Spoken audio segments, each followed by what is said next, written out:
السلام عليكم ورحمة الله، جمهورنا الكريم متجدد اللقاء مع حضراتكم في فيديو جديد هنتكلم فيه عن أسعار الذهب في مصر وأيضا في البورصة العالمية اليوم الثلاثاء الموافق 16/5/2023.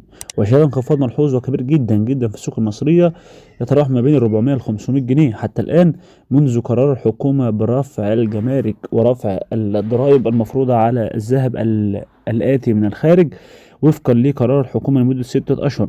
فعليكم الأسعار في مصر وأيضا في البورصة العالمية. وجاء عيار 18 ب1962 جنيه، عيار 21 ب2290 جنيه، عيار 24 ب2617 جنيه، الجنيه الذهب ب18320 جنيه. أما عن أسعار الأوقية في البورصة العالمية شهدت انخفاض ملحوظ حيث وصلت إلى 2011 دولار للأوقية الواحدة. بكده أكون قدمت لحضراتكم أسعار الذهب في مصر وفي البورصة العالمية في تمام الساعة 1:30 مساء بتوقيت القاهرة. إن شاء الله انتظرونا بتحديثات مستمرة وأسعار الدهب لحظة في مصر بالميعاد وبالساعة عشان خاطر يكون في مزدحمة على الجمهور الكريم. ودمتم في أمان الله ورعايته.